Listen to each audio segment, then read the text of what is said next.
If you've been here for even a second, you might know that I'm obsessed with sport.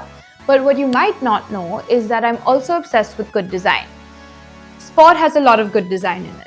Of course, graphically, it's what tells the stories. But I want to talk about the design that gives athletes that edge. In sport, victory often comes down to milliseconds, millimeters, or even the smallest edge. It could be the shoes that grip the turf or the bras that make movement possible. Good design doesn't just look good. It changes how women play, compete, and win.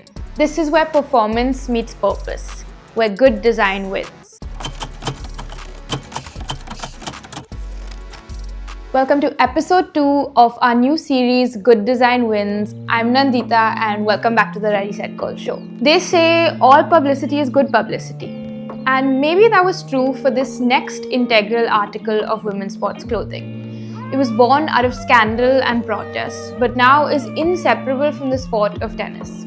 Especially right now, when tennis fashion is spilling off the courts and filling all of our Instagram feeds. Mainstream celebrities look like they're about to take straight sets while on their coffee run. Especially after Zendaya's culture-shifting role in the Challengers, every girl I know wants to look like her. So it's hard to imagine that this piece of clothing that is so relevant now was once so controversial. Yes, I'm talking about the tennis skirt. When tennis started gaining popularity as a sport for women in the 19th century, women had to play in ankle-length tennis skirts, corsets, and high-necked blouses. These restrictive garments reflected fashion trends of the era and general conservatism, but they obviously posed physical challenges on the tennis court. Initially also, thanks to the influence from cricket and lawn dresses, tennis players were required to wear all white. The white was apparently a symbol of purity and virtue. Maud Wilson won the first Wimbledon Ladies Single Championship in 1884 wearing an ankle-length white corseted dress. 6 years later, the championship mandated the all-white uniform rule that remains in place even today.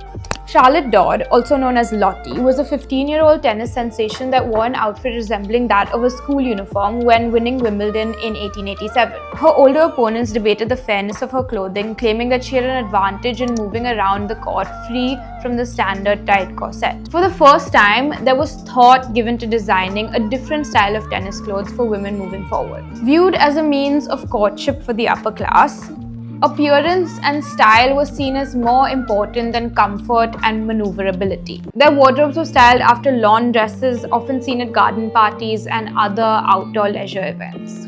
It wasn't until the 1920s that the legendary French tennis player Suzanne Lenglen created quite the fashion statement. The 1920s was also a time where the flapper style became popular.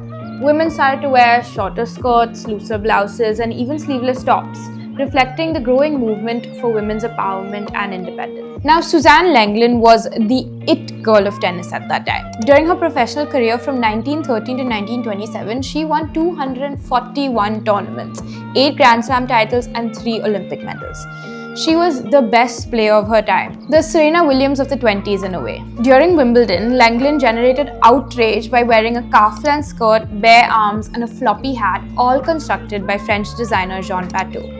Lenglen also wore flapper-style headbands on the court and sometimes wore a bandeau embraced with a diamond pin and white silk stockings held in place with small French coins. It kind of makes sense that she was the one to make this radical move because she had the status and the position to do it. Lenglen played a game that was both physical and graceful, and she needed the attire to move with her. And this tennis diva became the muse for French designer Jean Patou.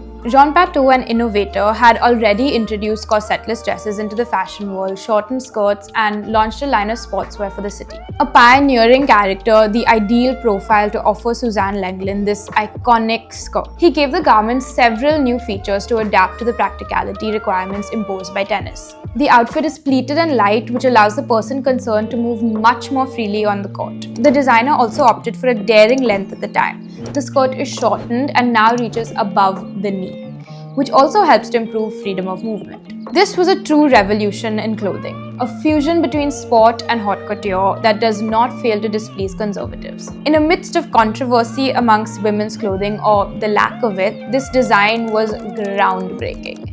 and so the first conception of the tennis skirt is born. Tennis dress codes are relaxed thanks to this fashion pioneer, and we saw on the court sleeveless blouses, higher hemlines, and multiple folds in garments. In the 1950s, Althea Gibson changed the idea that tennis style was only for the elite and the skirt kept getting shorter. Cut to the 1960s and 70s when the feminist movement had a profound impact on women's tennis attire. Players like Billie Jean King and Chris Evert embraced a more athletic and practical approach to their clothing choices.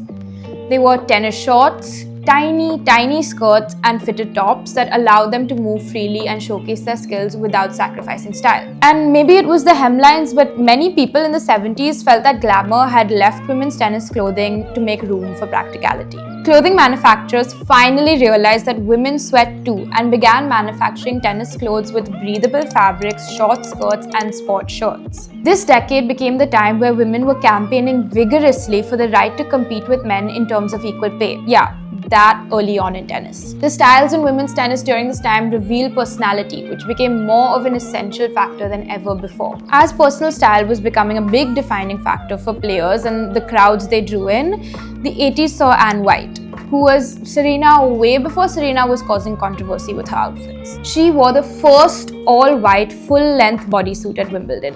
Her match was postponed until the following day and she was asked to change her clothes. Although White lost the match, television made her outfit a worldwide commodity. The styles featured at this time tended to be more rebellious and individualistic in nature. As the 21st century unfolded, women's tennis attire continued to evolve, embracing a balance between fashion and function. Designers introduced high-performance fabrics that control moisture, provide support, and enhance performance. People were taking time to invest in and research in specific technology for their attire.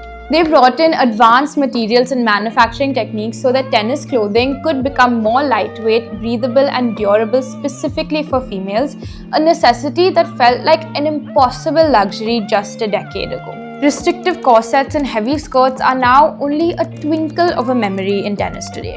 In 2018, Serena Williams strayed so far away from what the 19th century tennis women were wearing that it had to be banned. She sported a black catsuit at the French Open and she looked like a superhero. Plus, she said it was helping her cope with the blood clots that threatened her life when she gave birth. It was fun, it was functional, and it was fabulous. It made returning to work for maternity leave look like the stuff of superhero movies, which it basically is. And while the fans might have loved it, the French Open did not. Bernard Giudicelli was not impressed. He said, "I believe sometimes we have gone too far," and banned the outfit. A lot of this controversy was rooted in race and gender politics, but there was nothing disrespectful about this outfit. It is a reflection, though, that there are still parts of tennis that can't get past its elitist roots. It's players like Serena who continue to ignore that and make a place for themselves within the sport, whether it's through shorter skirts or tighter clothes. And following this controversy, she wore a black tutu to the US Open designed by Off-White and Nike. The tennis skirt continues to evolve and serve as a piece of defiance when women on the court need it. Creative clothing and short skirts have become a symbol of strength, confidence, and empowerment in tennis. Bold prints, vibrant colors, and innovative designs contribute to the overall spectacle of women's tennis, captivating audiences worldwide. It used to be that any deviation from the norm was met with raised eyebrows. From Serena's first catsuit at the 2002 US Open to Maria Sharapova's tuxedo top and shorts at the 2008 Wimbledon to Victoria Azarenka's practical white shorts at the 2012 Australian Open. Now, shorts and compression leggings have their place alongside dresses, crop tops, and tanks. When Naomi Osaka won the 2020 US Open, she lifted her third Grand Slam trophy in brightly colored Andre Agassi-inspired shorts. And Naomi's own collaboration with Nike features streetwear-inspired looks including bodysuits and utility shorts, putting on display just how much a player's personal style and brand matters. The tennis skirt was simply a catalyst. More than a piece of clothing, the Suzanne Lenglen skirt is a symbol of alliance between sport and fashion, which marks the beginning of a new era into the women's sports wardrobe. But more than this, it became a symbol of defiance and strength. It was groundbreaking and emancipating. So Suzanne Lenglen and everyone who continued to shorten the hem after her, thank you from the bottom of our hearts. Thank you for watching episode 2 of Good Design Wins. Like, comment, and subscribe, and see you next week.